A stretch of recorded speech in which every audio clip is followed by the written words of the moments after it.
Okay, welcome.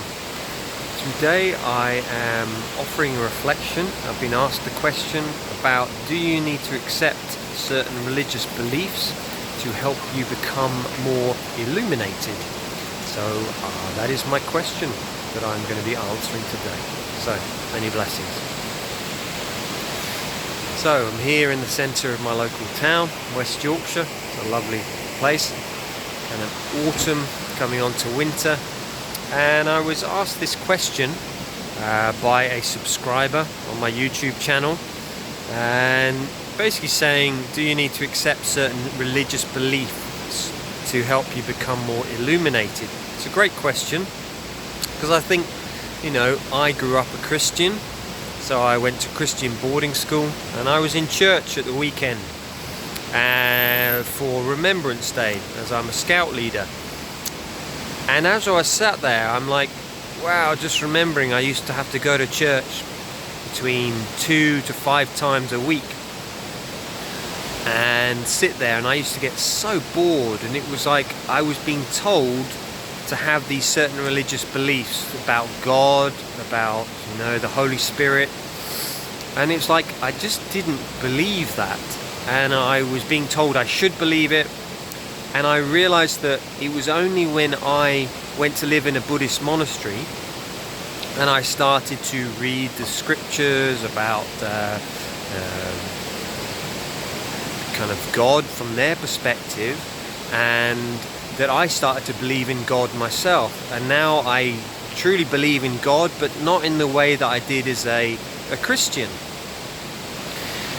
So it's kind of strange. I would say that I'm a Buddhist now, but I do believe in God. And that, might seem a little bit strange, but bear with me. So, do you need to believe certain religious beliefs to accept them, to become more illuminated? The answer is no.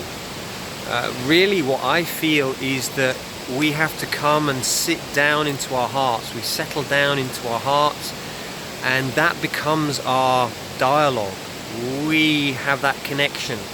What I felt growing up as a Christian, I felt that I was being taught that the only way for me to find God was through the church, through the priests.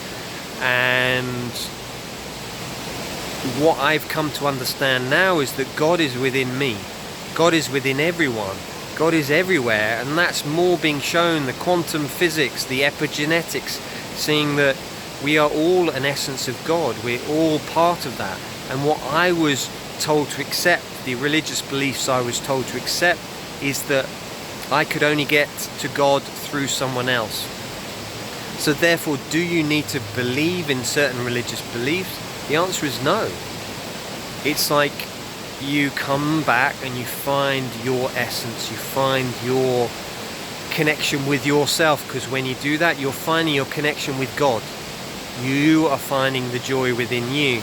And what I found when I've started to do that, I'm no longer reliant on the church, I'm not reliant on the priests, I'm not reliant on anyone outside of me for my joy, for my peace, for my contentment.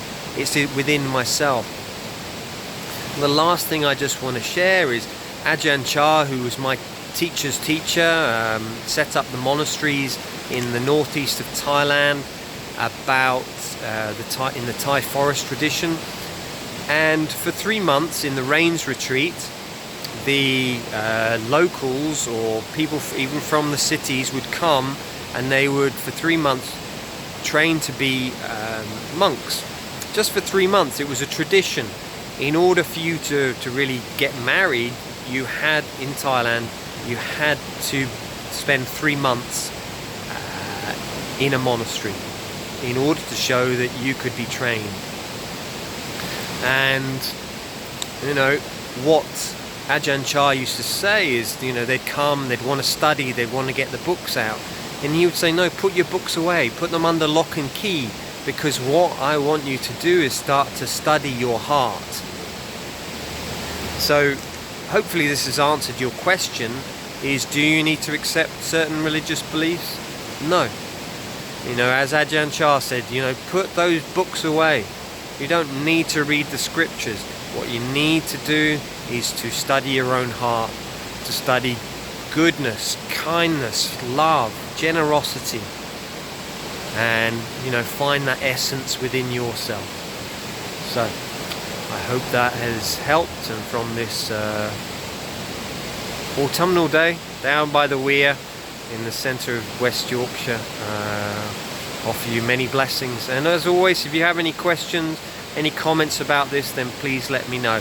And the final bit is, I want to start putting together a book of the writings, the teachings I've done over the years.